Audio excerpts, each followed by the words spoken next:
Alam mo po ang aming sitwasyon, ang aming kapaligiran, mainit. But Lord, salamat dahil binigyan mo po kami ng oportunidad, Panginoon, na makadalo, pupunta, Panginoon, sa bahay-sambahan. Kaya ang aking pandalangin, Panginoon, tukulian po ninyo ito ng pagpapala. Bigay niyo po, Panginoon, ang aming mga kahilingan sa umagang ito at ang mga salita mo na aming po pag-aralan. Ito po'y magbigay ng tamang landas, magdala sa amin sa tamang daan upang patuloy kami maglingkod sa inyo. Salamat po, Panginoon, kung meron ka pong nakita na kasalanan sa aming mga puso sa umagang ito. Linisin po ninyo. Ang iyong banal na Espiritu Santo ang siyang aming guro ngayong umaga. At ang mga salita na aming pag-aralan, magsilbing ilaw ito, pundasyon ng aming buhay, upang kami makapagpapatuloy sa amin.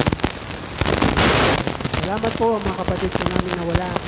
I-bless po ninyo, Panginoon, na kung ano po ang aming mga pagpapala na maranasan at matanggap ngayong umaga, Panginoon, ganoon din po ang bawat isa kanila. Ang iba sa kanila ay nagtatravel, bigay po niyo sa kanila, Panginoon, ng iyong mga guardian angels, traveling mercy, Panginoon, para po sila ingatan, pagpalain, at bigyan palagi ng kaligtasan. Salamat po, ito ang aking dalangin sa pangalan ni Jesus. Amen. Maupo po tayo. Praise God. Kaya ang aking palaging panalangin ay itong 2025 ay magkaroon na po tayo ng siguro mga 4 na 2 horsepower. May 4 na 2 horsepower, 8 horsepower. Siguro, medyo lalamig na yan. Praise God. Hallelujah. Bakit nasabi ko po ito? Sapagkat ito po ngayon ang ating pag-aaral. Minsan itong pananampalataya parang napakahirap na makamit. Napakahirap na maabot. Praise God. Pero ang sabi po ng ating pinag-aralan ay hindi po ito mawawala. Mawawala lamang po ang ating pananampalataya kapag tayo ay napunta na sa langit. Amen. Praise God. Kasi kasama na natin doon ang nagbibigay sa atin ng pananampalataya. Praise God. Sayang wala yung ating nasira yata yung ating pinipindi sa TV. But hindi hadlang yan. Kasi meron naman kayo mga sariling Biblia sa inyong mga cellphone. Tama? O hindi tama? Praise God. Praise the Lord. Praise God. Ang ating pong mensahe ngayong umaga ay hango po ito sa 1 Corinthians chapter 13, verse 13. Praise God. Ang ating pong tema ay pamagatan po natin itong 3 in 1. Praise God. Sino ba sa inyo mahilig? 3 in 1 po yung umaga.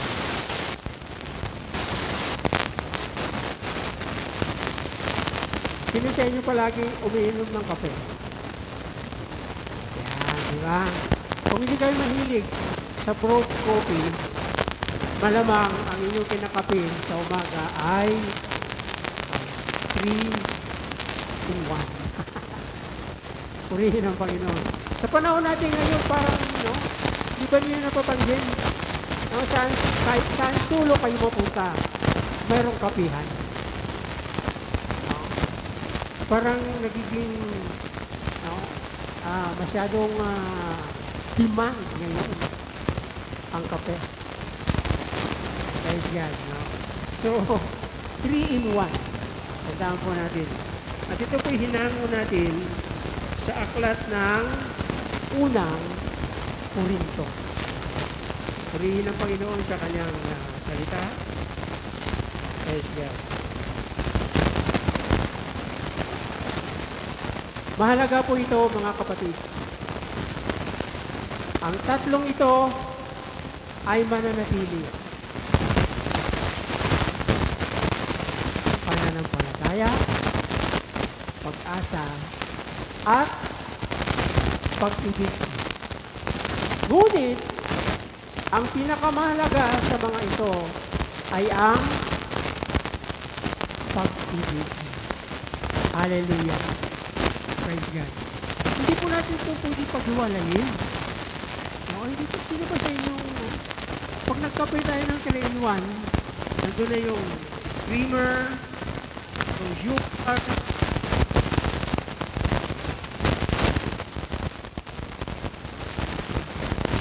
sugar ba? Creamer, ano ba? Sugar ba? O magic sugar? Kasi totoong kape, creamer, at sugar. No, kaya hindi po ako naninira. Kaya sa panahon natin ngayon, maraming taong nagka-diabetes. Ang sakit sa panahon natin ngayon ay diabetes. Minsan, 20 pa lang ang edad ng tao, mayroon nang siya ay diabetic na. Bakit? Bakit? Dahil sa ating mga iniinom at kinakain. Isa po yan sa nagiging dahilan ang ating pag-inom ng kape. Lalong-lalo na yung 3-in-1. Kasi ang ginagamit yan, hindi sugar. Ano? Kaya kapag uminom kayo ng 3-in-1, ang inyong buhay ay mayroong magic. Hindi pa ba kayo? Dapat po maging concern. Concern tayo sa ating kalusugan. Lalong-lalo na po yung mga thunders katulad ko. Yung mga nagkakaedad pero hindi tumatanda. Kasi ang tumatanda ay kalabaw yan. Gusto mo bang tumanda? Pero nagkakaedad tayo. Amen? Praise God. Hallelujah. Pananampalataya. Ano ba ang kahalagahan ng pananampalataya sa buhay natin bilang mga Kristiyano? Sabi doon, ang tatlong ito ay mananatili. No? Pananampalataya, pag-asa, at pag-ibig. Ngunit, ang pinakamahalaga sa lahat ay ang pag-ibig. Una, no, ang nais ipahatid sa atin ni Pablo ngayong umaga sa kanyang katuruan na ating pong matunghayan dito po sa unang Korinto. Alam po ba niyo yung history ng church sa Corinthian? Alam po ba niyo? Hindi niyo alam. Bakit? Bakit? Isa lang ang sagot niyan. Hindi natin binabasa. Amen? Kaya napakahalaga na nagbabasa tayo. Kasi ang pagbabasa ay yun po yung maghatid sa atin. Yun po yung magdadala sa atin tungo sa isang makadiyos na kaluluwa. Praise God. Purihin ang Panginoon. Purihin ang Diyos. Pananampalataya. Ang pananampalataya na sinasabi sa 1 Corinthians chapter 13, verse 13, ang trabaho po nito, church, makinig maigi. Ang trabaho po ng pananampalataya sa buhay ng isang Kristiyano, siya po yung maghahatid sa atin sa harapan ng ating Panginoon.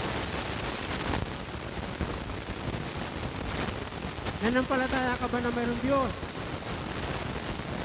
Sagot naman kayo. Nag-almusal na ba tayo? Yun naman pala eh. Nanampalataya ba tayo na may Diyos? Nakita ba natin ang Diyos? Nandun, pastor nandun, nakapako sa dingding. pastor nandoon, no? Nakadikit sa aming pader. Hindi ho yan Diyos. No?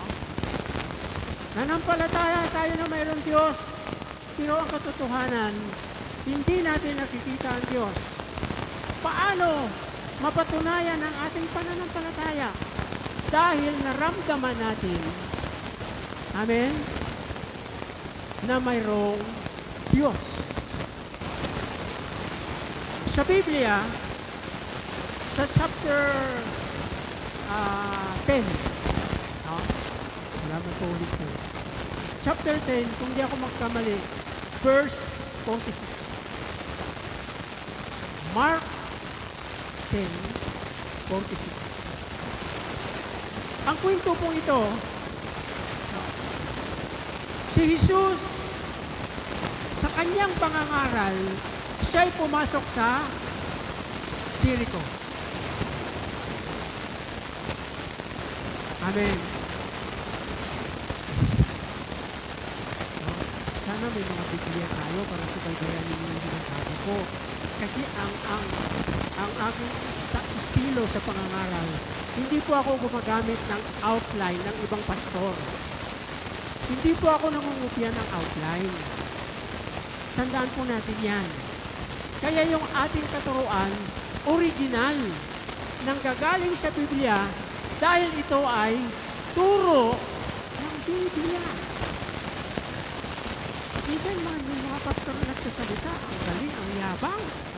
Pero sa katotohanan, yung outline na ginagamit niya, hindi kanya. Hiniram niya lang sa kung kanino-kaninong mga pastor. Hindi ho masama yan na tayo ay magbasa, no, sa kanilang mga ginagawa, pero hindi po natin pwedeng i-apply yan sa panahon natin ngayon. Kasi yung kapanahunan pa nila yun. Kung mayroon man tayong dapat i-apply sa panahon natin ngayon na pinaka-latest, bago, ito ay ang salita ng Panginoon. At ito ngayon yung dinadala ko sa inyo. Alam niyo po, kung sinusubaybayan lang ninyo ang Biblia, mapagbasa lang tayo ng Biblia, makikita po ninyo yung aking mga sinasabi. Mababasa po ninyo doon ang aking mga sinasabi.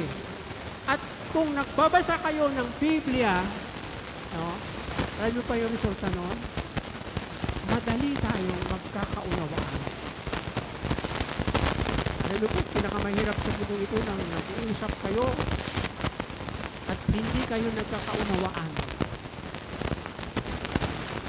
Ito po yung gusto kong ihatid sa inyo ngayon. Simple at madaling unawain. Kapag pari-pariho tayo nag-aaral at nagbabasa ng salita ng Diyos. Kasi kung salita ng Diyos, hindi po tayo gagamit ng comparison. Bakit si ganito? Bakit si ganyan? Bakit si ganyan? Hindi tayo dapat magkumpara. Ayos yan. Alam niyo po ba yung salita sa panahon natin ngayon?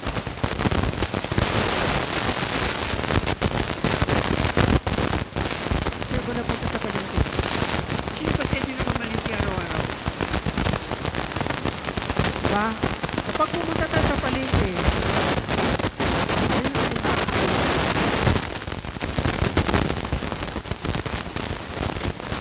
malangsa, mapanghi, ano pa ba? Bahala na kayo. Kasi lahat ng ano ay Amen. Bakit ko po ginamit natin yung bawal dyan? Ito pa lang sa Biblia. Ang tanong, kung minsan ayaw natin pumunta sa palengke dahil hawak na tayo ng karne, maghawak na tayo ng isda, nakakalimutan. Diba? Church, diba?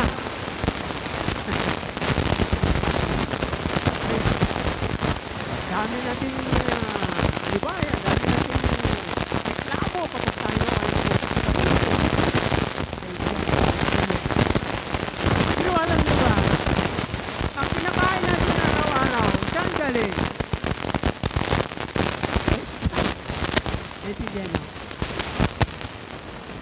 naintindihan natin. Kumisan yun po yung ating attitude. Kapag nakinig tayo ng salita ng Diyos, yung mga bagay na hindi natin gusto, ayaw natin marinig, galit tayo doon. Alam ko may sinasabi na, Pastor naman, lagi ako pinagalamaan. Pastor naman, ano yung puso ninyo? Hindi ko alam buhay nyo. Ang alam ko lang ay sa akin, natayo ako nito. Alam kausap ko nito, ang kanyang salita, kasama ko nito, ang kanyang paliman. Hindi po. Praise God. Hindi ako nangihiram. Hindi ako nanggagaya. Hindi ako nangungupya. Direct po ito na revelation sa akin ng Diyos. At hindi po ako nahihiya. Hindi po ako dapat mangangamba. Kung ano man yung aking sabihin, dahil alam ko ng salita ng Diyos ay makapangyarihan. Amen. Alam ko ng salita ng Diyos ay nagdadala ng pagbabago. Alam ko rin ng salita ng Diyos ay nagdadala ng pagpapala. Ngayon, kung paniwalaan nyo ito, hindi. Ang mahalaga, binigay ko, idiniliver ko ang ayos. Huwag tayo magkumpara. Kasi ito yun yung pinagagalingan ng ating isang Biblia. Ano ba? Baho nga, langsa nga, mapanghina, paligid, pero ba, binili mo yun. Gusto mo, bubuhin mo, lalagyan mo ng ingredients. Baho pa ba? Mapanghi pa ba? Malangsa pa ba? Kapag iniigop ko ng sabaw, may sabi ko, malangsa. Eh, tumisan ng ibang tao, hindi pa rin satisfied. Sa kanyang niluluto, maglalagay pa rin niya ng mahal.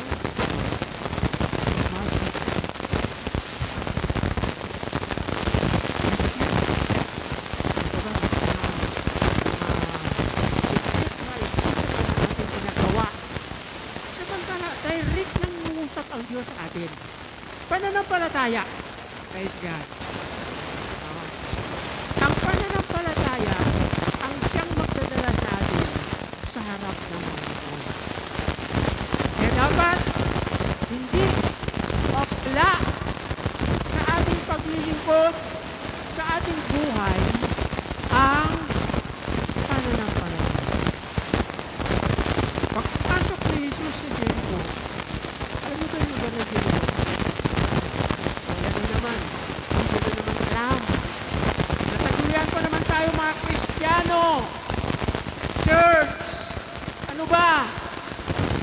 Panahon na ngayon na tayo magising sa ating pagkakatulog. Ang pagliligtas ngayon ay higit na malapit kaysa noon. Nagsisimulan na. Praise God, hanggang ngayon hindi pa rin tayo nagbabasa ng Biblia. Nakabatay pa rin ang ating pananampalataya doon sa tao, sa magaling na preacher. Wala tayong sariling pag-aaral. Wala tayong sariling Bible reading sa araw-araw. Lagi lamang natin inaasa ang ating buhay, ang ating kaligtasan sa ibang tao. Sana po, ang nais ko lang po, ang layunin po ng turo na ito ay dalhin tayo sa tama. Walang matuwid, walang perfectong tao. Ang Panginoon lang ang tama. Amen. Amen.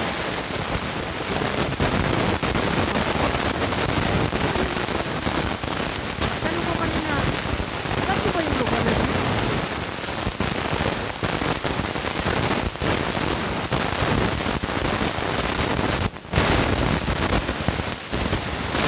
Yun po yung panahon ni Joshua. Yan po isang bayan, isang lugar na makasalanan. Talamak. Sabi sa Biblia, nakadikit sa kanilang mga bibig ang kasalanan about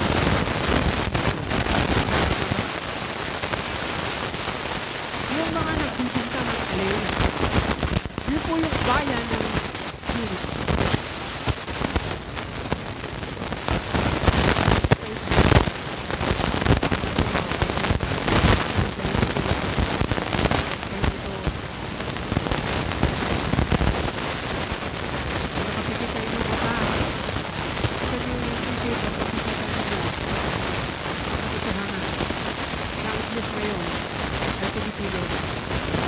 Ang Diyos ngayon ay gumagawa. Ang Diyos ay hindi binig. Hindi siya nagbabago. Hindi siya nagkukulang. Hindi siya lumiliban. Hindi niya kinakalimutan ang kanyang mga pangako. Sabi ng Biblia, mawala ang langit at ang lupa, subalit ang kaliliitan, isang tuldok na nababasa natin sa Biblia ay hindi mawawala hanggat hindi magkaroon ng kaganapan sa buhay natin. Praise God. Ang Jericho, doon po nang gagaling ang isang prostitute ang pangalan ay sino? Magdalena? Sino? Rahab. Kilala niyo ba si Rahab? Kilala niyo hindi?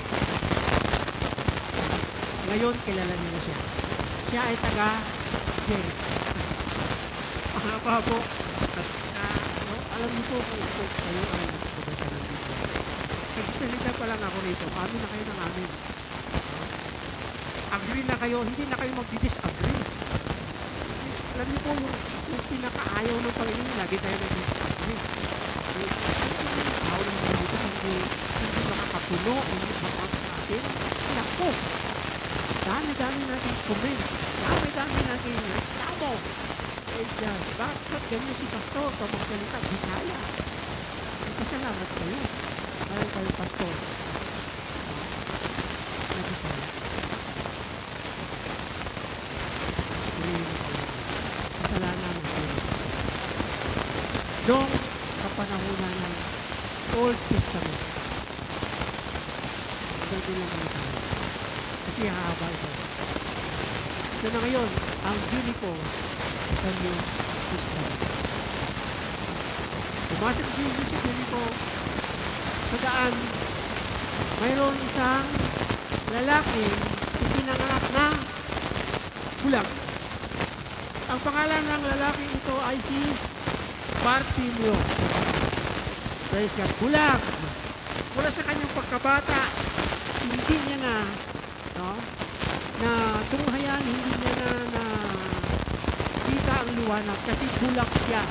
Sabi ng mga doktor na nagsuri kay Bartimeo, mula pa doon sa sinapupunan ng kanyang ina, talagang bulag na siya. Praise God. Masok si Jesus sa Jericho. Doon sa daan, mayroon isang bulag ng pangalan ay Bartimeo. Nung marinig ni Bartimeo, Amen. Praise God. Narinig ko ba ngayon ang salita ng Diyos? May mga binhi ba kayo na nakukuha ngayong umaga sa salita ng Diyos na sinasabi ko? Kaya sabi ko nga kay iba, yung ating ulam ngayon, gulay. Amen. Huwag mo na yung mga gisa-gisa, prito-prito. Kasi alam niyo po, pag purong prito at mga ginisa mamantika, yung ating kinakain, yung ating utak, parang ano? Nagmamantika. Sorry po. Alam ko po na tayo mga Kristiyan ay matalino.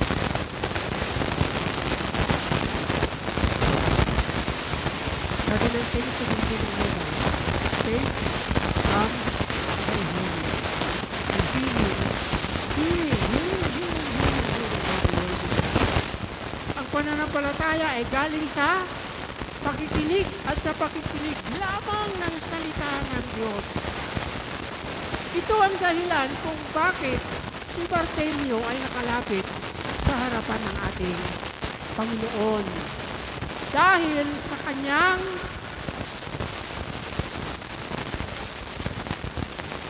sana tayo. Ha? Dahil sa kanyang pananampalataya,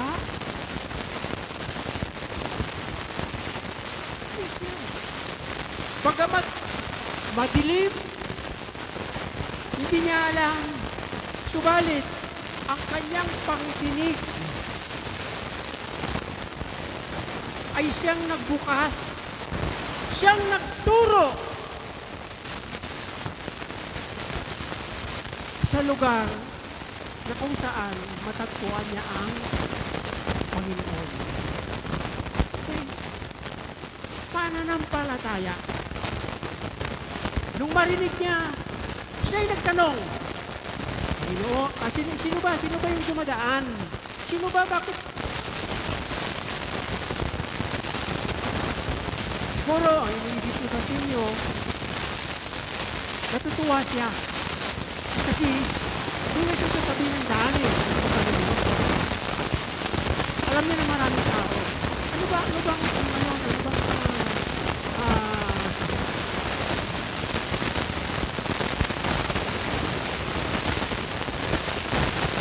natutuwa si Bartimeo dahil maraming tao at alam niya, pag maraming tao, maraming magbibigay sa kanya ng hindi mo. Araw-araw na kanyang ikabubuhay, nabubuhay siya at umaasa siya sa bigay ng mga tao. Pero sa kaibuturan ng kanyang puso, tandaan po natin itong mga kaibigan, mga kapatid. Sa kaibuturan ng puso ni Bartimeo, mayroon siyang kakaibang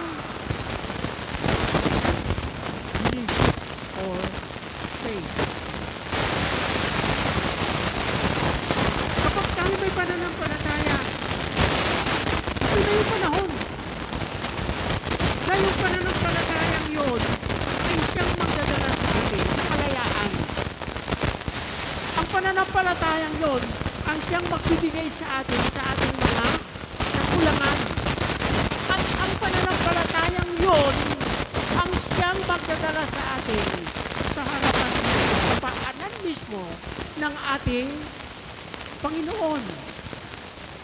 Nung magtanong si Bartimeo, bakit maraming tao? Sino ba yung dumadaan? Sabi ng iba, dumaan si Jesus na taga Nazaret. Alam niyo po ba mga kapatid?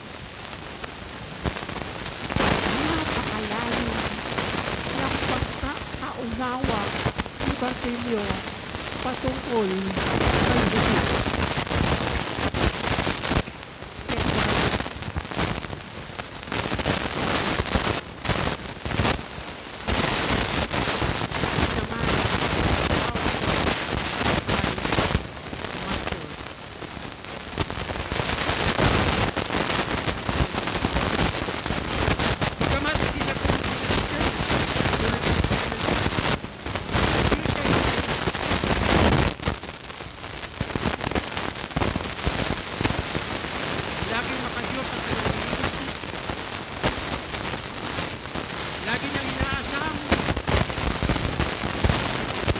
Isang araw,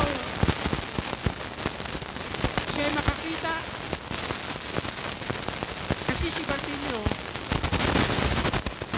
sawa na sa kanyang buhay. Bagamat sawa siya sa kanyang ginagawa araw-araw, ang problema nito ay wala siyang magawa.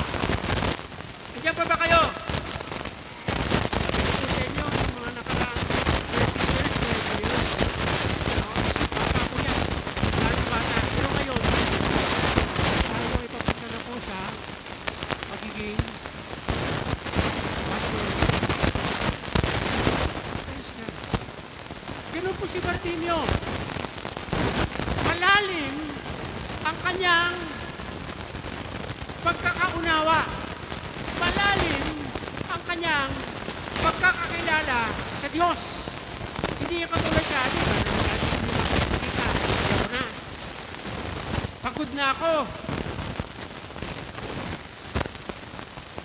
Sa katotohanan po, ayaw ni Bartimeo yun. Pero wala siyang magawa. Alam niyo ba yun, yung pakiramdam na ganon? Church, makinig tayo mabuti. Kung minsan may mga bagay tayo na ginagawa na hindi natin nagustuhan, may mga ginagawa tayo na hindi na po nagbibigay sa atin ng joy. Hindi na po nagbibigay sa atin ng kagalakan. Yung parang bagang against na tayo dun sa ating ginagawa. Pero wala tayong sapat na lakas, wala tayong magagawa upang makalabas at makaalis sa ganyang uri ng kalagayan. Yun po yung naramdaman ni Bartimeo. Amen. Praise God. Ito.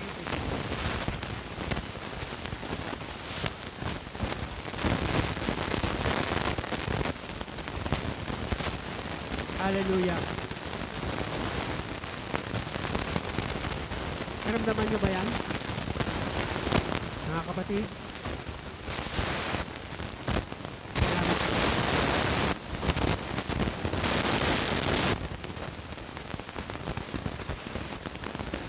Isa nga hirap-hirap po tayo ng trabaho. Halimbawa lang po ito. Hindi po ito. Diba?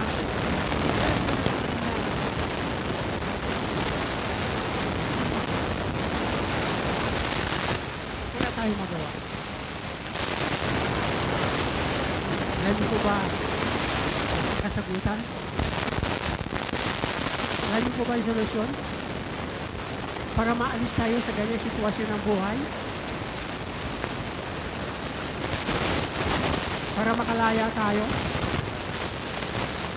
Pananampalataya. Nung marinig ni Bartimeo, balik tayo. Tingnan niyo mabuti yung inyong mga cellphone. Balik tayo dun sa Mark 10:36 ay 46. Tama ba? Nung marinig ni Bartimeo na dumaan si Jesus, ano yung kanyang sinabi?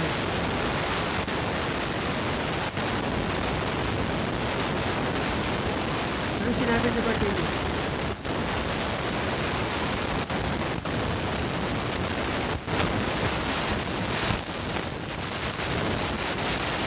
Sigaw ni Bartimeo.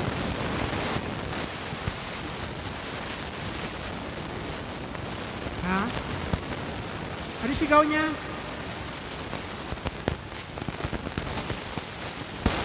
O nasan si Jose? Nasan si Maria? Tao ngayon, pag magkasakit, pupunta kay Maria. Mama Mary. Yun ba'y tama? Ang sabi ni Bartimeo, sumigaw siya ng malakas. Jesus, anak ni David, mahabag ka sa akin.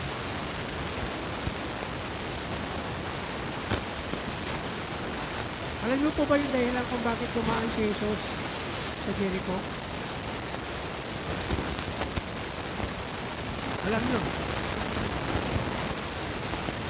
Di ba? Kasi hindi ka sumasagot eh. Ang dahilan kung bakit tumaan si Jesus sa Jericho, dahil mayroong isang bulag na mayroong malaking pananampalataya. Kaya ang pananampalatayang yan ang nagdadala at ang nag-utos sa Panginoon para dumaan sa Jericho.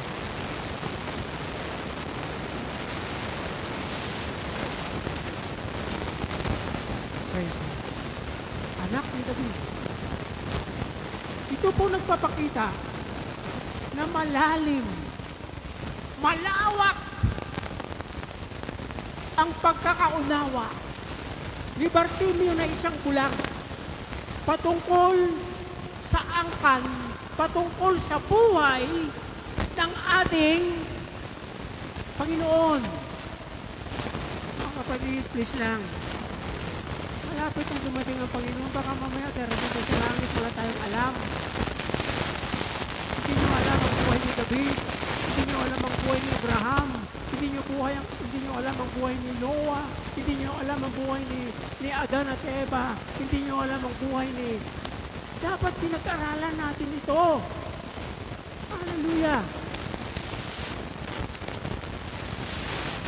Ay, hindi magaling ang pastor na magsalita. Hindi na ako babalik. Ang pastor dyan, utal-utal. Hindi na ako babalik. Saan ka pupunta? Sa hindi utal? Saan ka pupunta? Sa magaling na preacher? Saan ka pupunta? Sa malaking church? Praise God. Mga magagandang market, farmers market. Ano pa ba? GB, doon. Yung dito may SM Aura.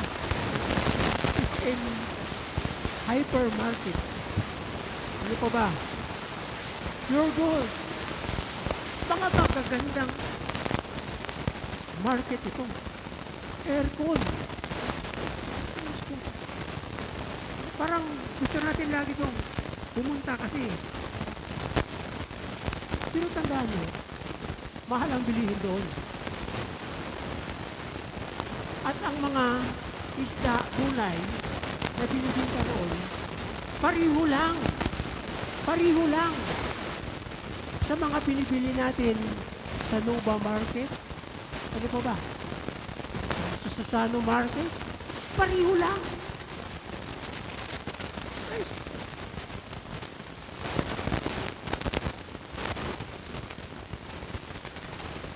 Malalim na pagkakaunawa sa Bible. Eh baka magtanong pa kayo, Pastor, paano magiging malalim? Maghukay tayo ng malalim. Doon, sa likod. Pagkatapos,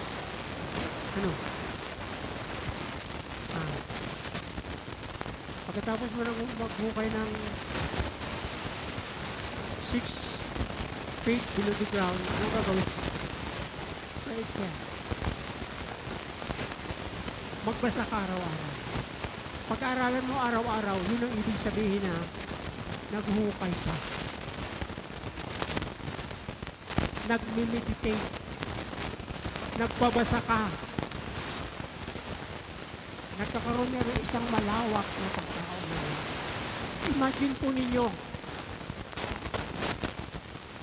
mas magaling si Bartimeo sa kanila. Amen? Kasi noong mga panahon yun, sa Jericho, walang lubos na nakakakilala kung saan, anong line,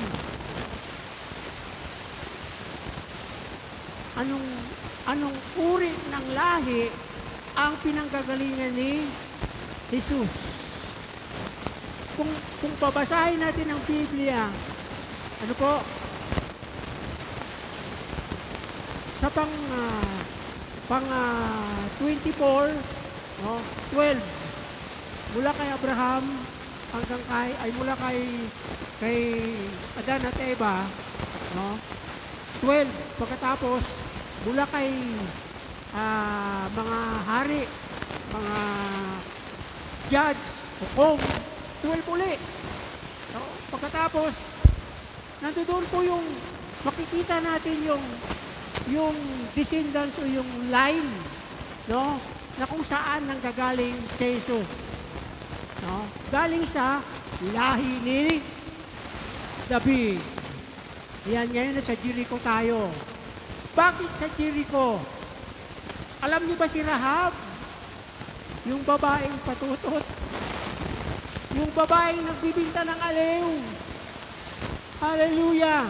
Isa po siya sa ginamit ng Panginoon na ang kanyang lahi ay nagiging isa para maipanganak ang Mesaya. Para maipanganak si Jesus. Hallelujah! Sa Biblia po, mayroon po akong alam na 3 babae. Ang alam ko pa lang Pero babasahin ko pa rin. Ang alam ko po 3 babae, no, na ginamit para doon sa lahi ni Jesus. Una, si Tamar. Kilala niyo ba si Tamar? Kilala niyo siya? O, hindi kayo nagbabasa ng Biblia. Pangalawa, si Ruth. Sila po ay mga Moabite.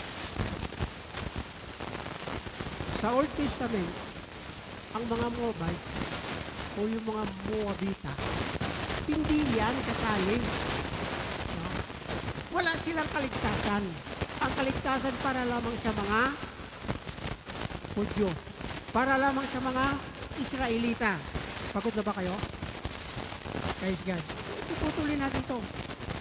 Pananampalataya muna tayo.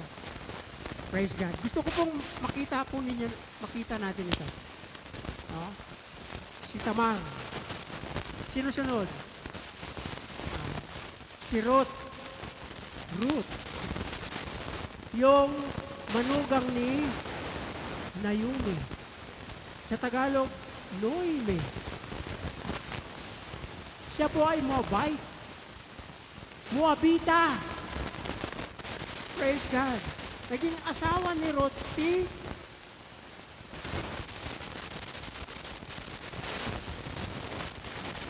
sino?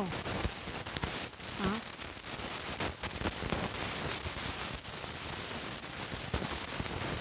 Bus.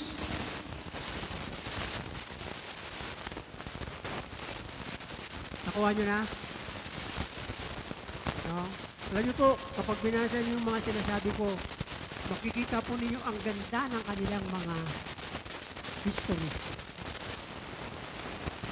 Ang ganda. Praise God. Yun pala na Tamar, no? Ruth, naging asawa niya si Boss, pabanggitan na ng pangunguha ng mga nahuhulog ng mga, diba? Praise God. Ang pangatlo sino? Si Rahab. Tandaan po natin mabuti yan. Yun ang dahilan kung bakit si Bartimeo ay nagkaroon ng malawak na pagkakaunawa. Malamang si Bartimeo lamang,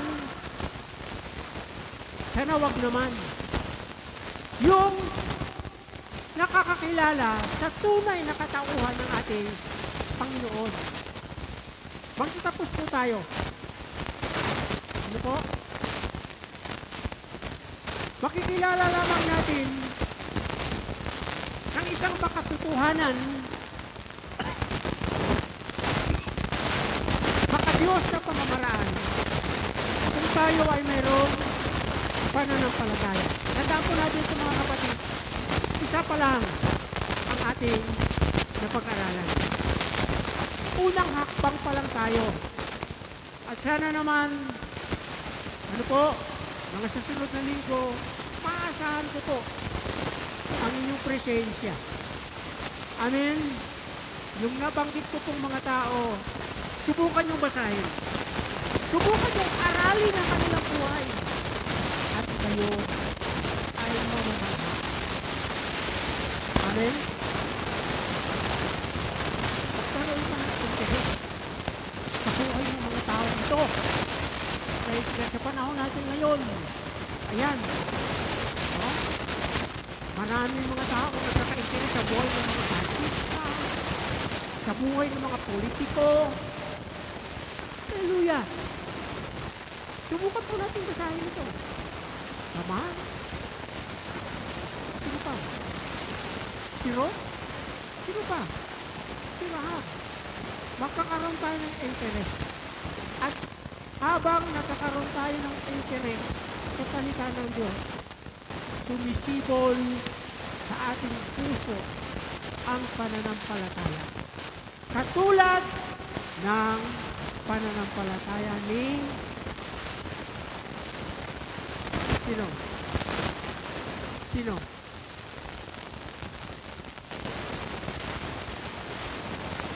Sino? Sino? Oh.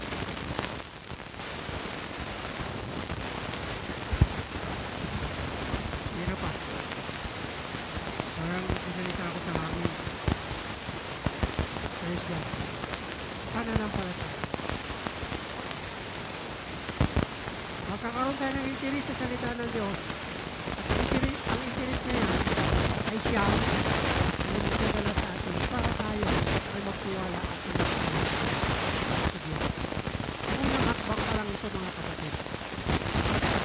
Kaya bago matapos ang May, tayong lahat ay mananalangin ng healing sa ating Panginoon. Last week ng May, gagawin po natin ito. Magkakaroon tayo ng prayer of healing. At kung ano ang pananampalataya mo, amen, yun ang ibibigay sa iyo ng Panginoon.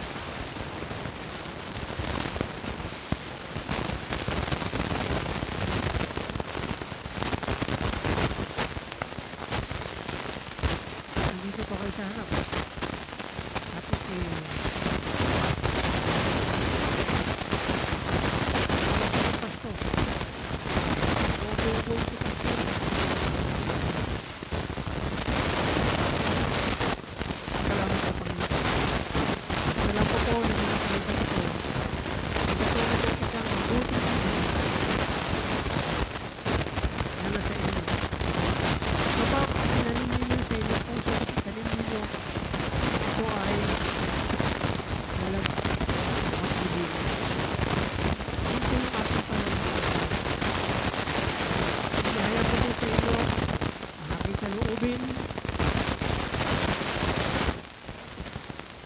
Hindi ko po nililihim, hindi ko po tinatago. Ito ang aking saloobin. At ang saloobin nito, bigay sa akin ng Diyos. Kung ano ang ibigay sa akin ng Panginoon, willing po ako na ibahagi at i-share sa inyo. Ngayon, kung hindi kayo makinig, basta sa inyo na yan. Amen? Basta sa inyo na yan. Mahalaga na muling mabuhay marinig ni Batilio ang pangalan ng buhay ang kanyang pananampalataya. At yung mga oras na yun, sinagot ng Diyos. Binigay ng Diyos ang kanyang pananampalataya. Lahat ng mga kahilingan nyo, punin nyo. Last week namin, nagaling na pinagabay sa Diyos. Ang mahalaga, pakinggan nyo mabuti, ilagay nyo sa puso nyo, yung mga itutulong sa inyo. Yun ang magdadala sa atin sa harap natin. Para ma-receive natin, tanggap natin ang pagpapala ng Diyos. Total healing. Diba sabi ng awit, I am the God that healeth thee. I am the Lord, your healer. You said my Lord, and heal my disease. I am the God, your healer. Ano? Diyos lang ang makakagaling sa atin. Diyos lang ang magbibigay total healing. Inner healing, outside healing. Huwag lamang pong iling-iling. Maraming Kristiyano ngayon, sa halip na makatanggap ng healing, ang ginagawa nila puro iling-iling. Paano ka gumaling? Paano ka lumakas? Paano mo makilala ang Diyos ko puro iling ka na iling? Kailangan mo ng healing. Inner healing. Kalooban mo dapat mahil. Praise God, mahalaga yan. Sabi ng Isaiah kawawang bansa, mula ulo hanggang talampakan, puro sugat, nagnanaknak. Wala malang maaring magtali, wala malang maaring maglagay ng gamot. Ito ngayon ang ating sitwasyon. Maraming mga tao ngayon, punong-puno ng problema. Gulong-gulo ang buhay. Kailangan mo ang pananampalataya. Tutunin mo yun.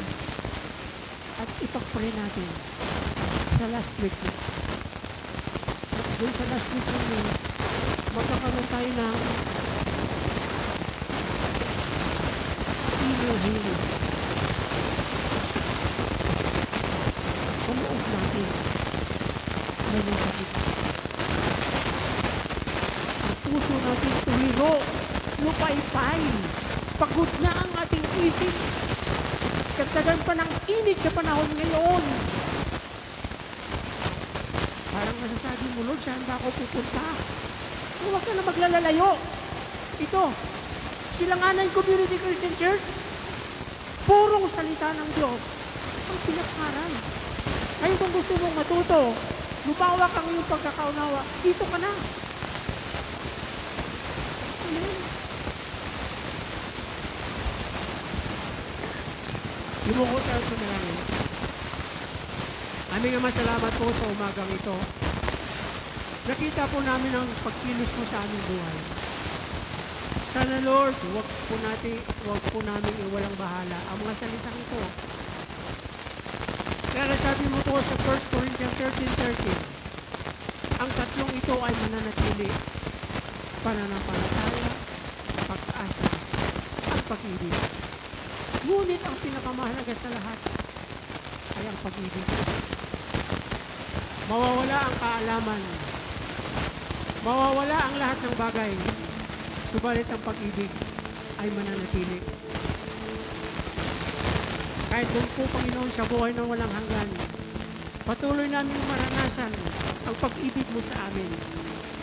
Patuloy namin madama ang pag-ibig na ito. Salamat po, Panginoon, sa iyong mga salita na aming napapakinggan. Palagi po namin itong i-meditate. Palagi namin basahin yung mga karakter na nabanggit sa umagang ito.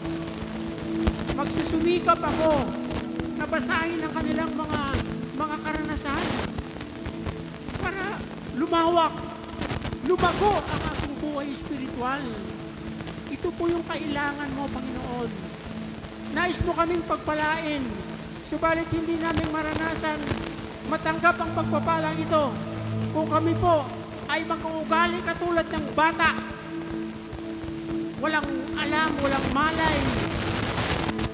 But Lord, kapag kami nag-mature, at ito na, ang panahon, Panginoon, ay mararanasan namin ang iyong pagkilos. Salamat po, Panginoon. Pagpalain po ninyo ang bawat isa na nandito, Panginoon. I-bless po ninyo ang kanilang mga buhay, ang kanilang mga tahanan, ang kanilang mga kanya-kanya nilang asawa, ang kanilang mga anak na nag-aaral. Lord, salamat po sa mga salita mo ito na nagbibigay sa amin ng kapangyarihan katulad ni Bartimeo. Nagbibigay ng tanglaw, nagdadala ng liwanag, pagpapatibay ng aming pundasyon. Salamat po, Panginoon. Purihin ka, dakilain ka, Ama. Ito po ang aking panalangin sa pangalan ni Jesus, naming Panginoon. Lahat ng anak na ito, pagsabi ng malakas namin. Praise God, hallelujah.